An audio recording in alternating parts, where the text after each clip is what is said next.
Good morning, and welcome to Winnipeg. X marks the spot, as the old saying goes. Anyway, well, it's dry. And yes, it's blotchy. Now, people were wondering, why is it that I was going crossways with the brush instead of lengthways with the brush? Now, I was deliberately doing that, and I'll explain why it is I was deliberately doing that. I know that it probably would have been less blotchy, and maybe it would have been better had I gone lengthways. It would have smoothed it out better.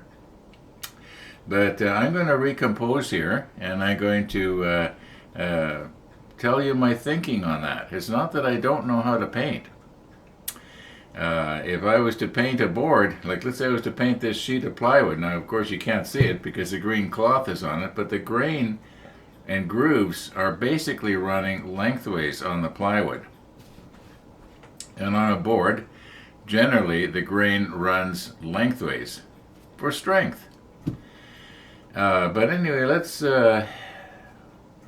let's recompose here. Oh, there's not going to be a rollback. There definitely is not going to be a sunrise to show you. Anyway, let's recompose here, and I'll talk about why it was that I went crossways with my brush. Okay. Now, one of the viewers was mentioning how they liked the perspective that I used yesterday when I painted this. In other words, the camera was facing me like it is right now.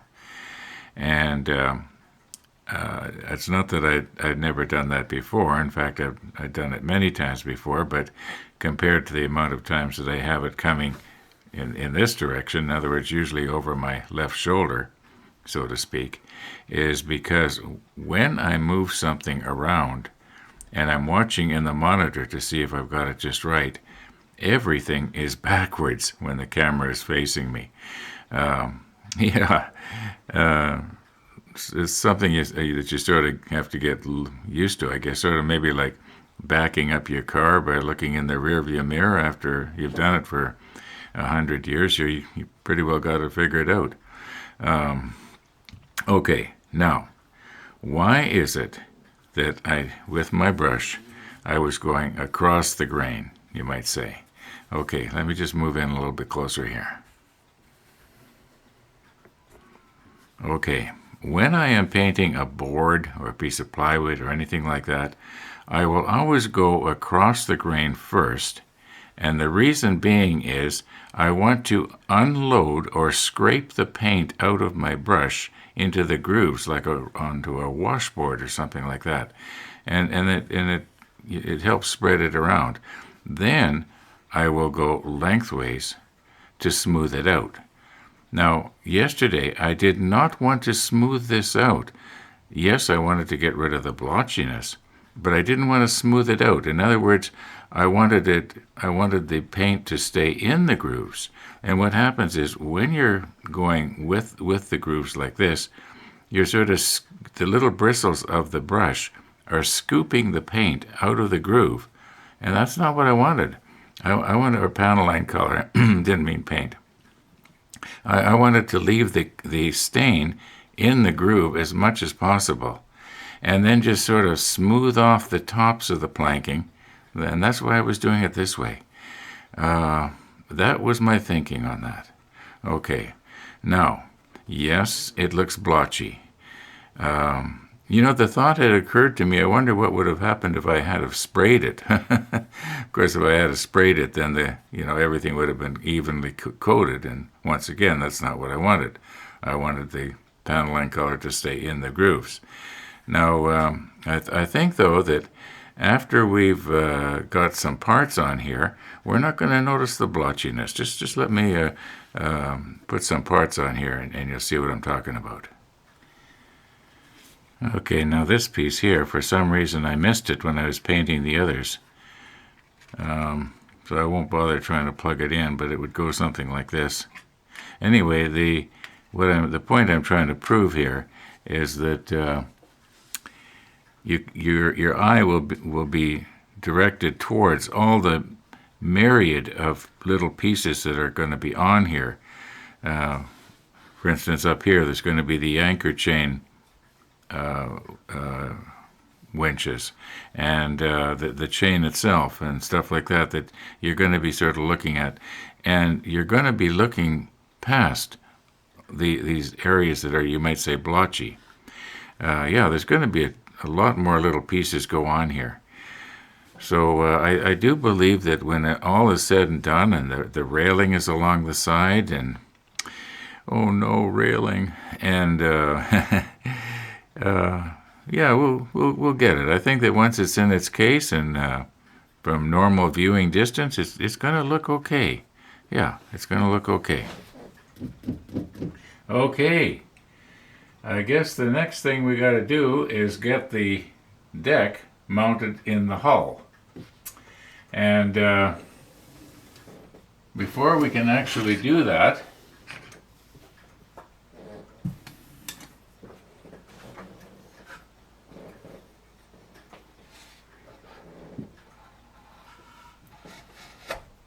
we're going to have to adjust our dry dock, and here's why.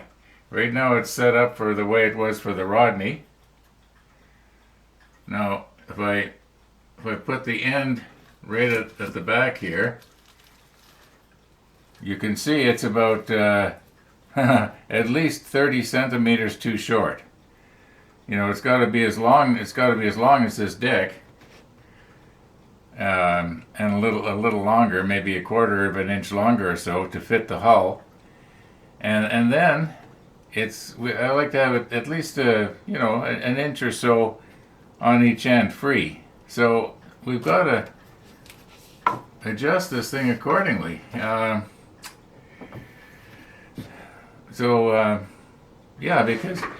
I don't want to have the hull sitting here on the table and I'm sliding it around and getting it all scuffed up on the bottom unnecessarily.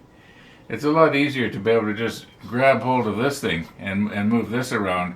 Or if I want to get it off the table for any reason, I don't want to be picking the model up by the hull. I want to be able to pick it up by this.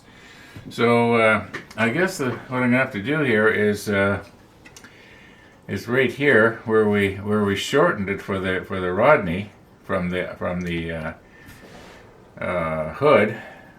I'll just break these off. This is just sort of hot glued on here. I think I can probably just take a chisel or something and just pry these loose and just redo everything. I'm going to go down in the workshop and do that. I don't think I'll be taking the camera with me.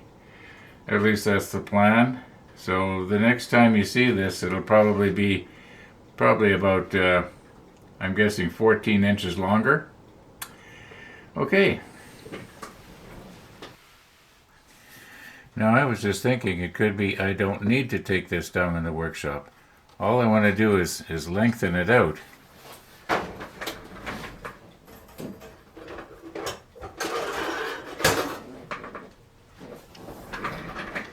I can't remember what the last thing I used this for, but whatever it was, it had to be this big.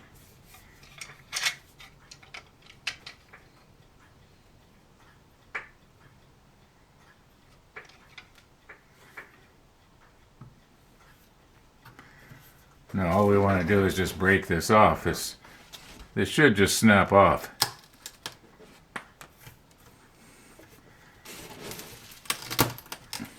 It should, but it's not. Maybe if I stood up. There we go. That hot glue, it really holds good, doesn't it? Okay. Alright, clean that up a little bit.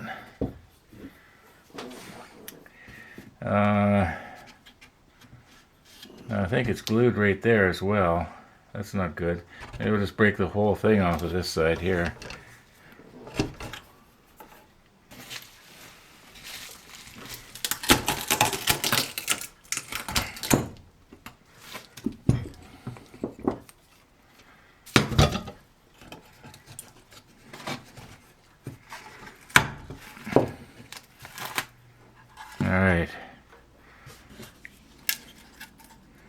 kind of wrecked it there, didn't I?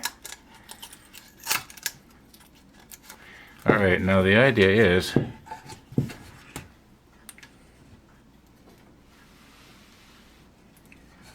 we just got to run something from here to here.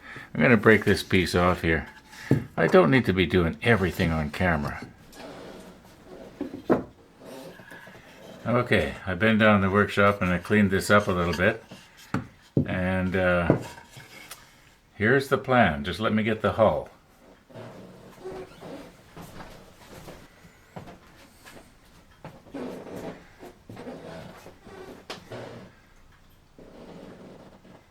It could be that this is not going to want to fit. Oh my.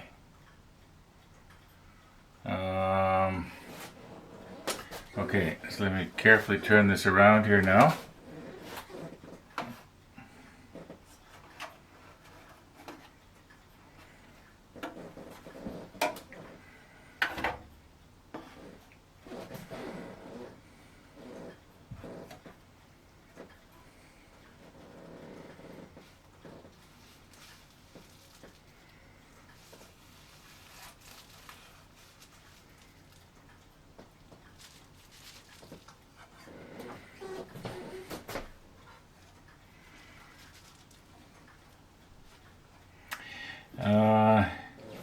I had tried to break these pieces out earlier, but they were glued in so hard.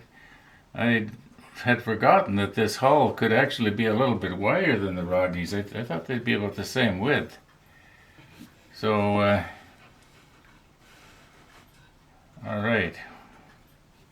Well, we'll think of something here. We'll think of something. A little while ago I was mentioning how the hot glue sticks really, really good.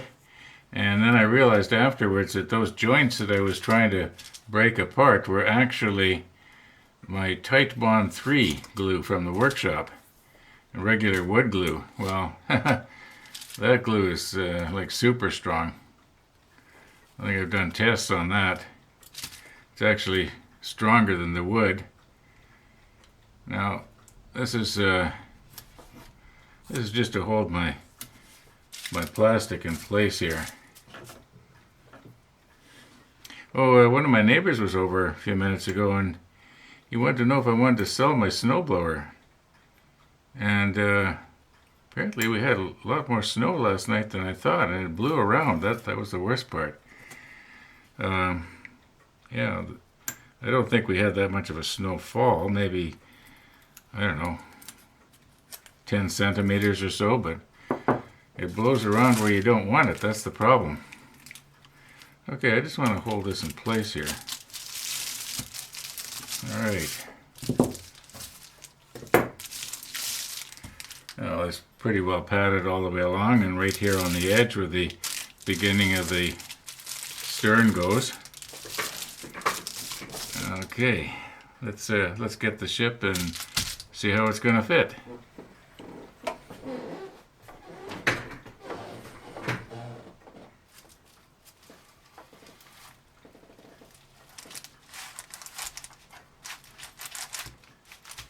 All right, I think that's going to be just fine, and I should be able to pick everything up. And as long as I don't twist on it, it's not going to break it off. I would like to have had it so that the bottom was completely protected, but generally it's sitting on the table here. So yeah, the fact that I can touch the bottom. Oh, speaking of the bottom, I think before we start getting the deck on, I should maybe put the rudders in place. Yeah, let's do that next. Okay. Now, the reason I am wearing my rubber gloves here is because I might have to be giving these a bit of force to get them to fit into the slot. Now, I know it's not painted on the skeg there, or whatever you want to call that part, but and as far as I know, these rudders are the same. There's no left or right. So anyway, I was afraid that if I use my bare fingers to wiggle this into place here, if it takes a lot of force, I'm going to be getting fingerprints or what have you on them. Well, that went fairly easy. I'm just going to put them in and then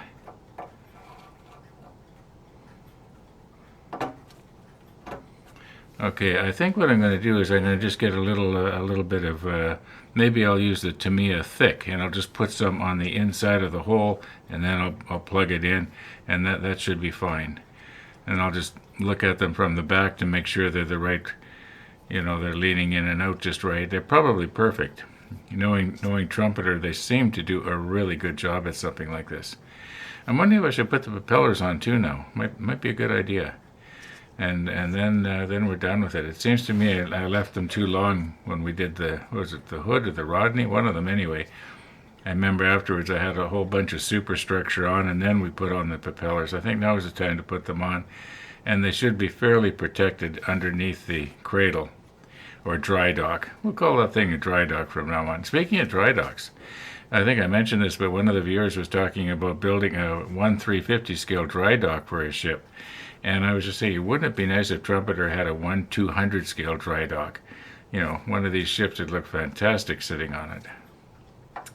Okay, let's recompose here.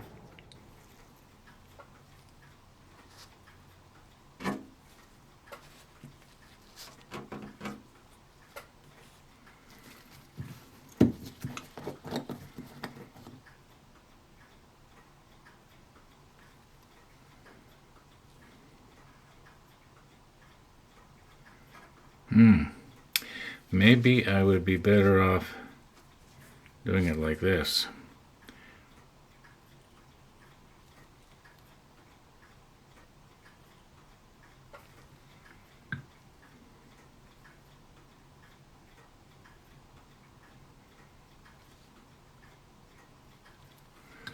Okay, now let's try not to smear that all over the place.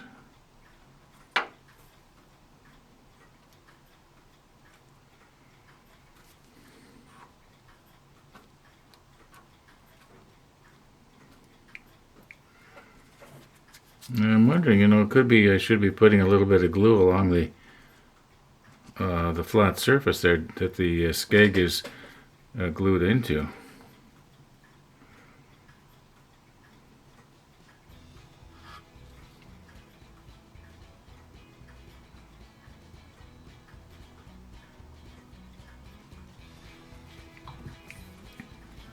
It seems to me that's where there was flashing, wasn't there?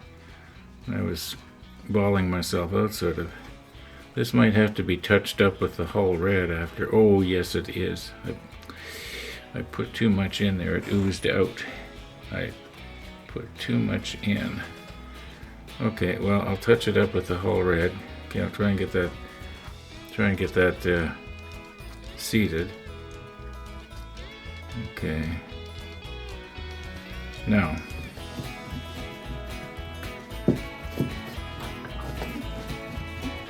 I guess I had it on right. Yeah, you can't see it, but on my side, mind you, if you can't see it, maybe I won't touch it up. Okay, is this all the way down now?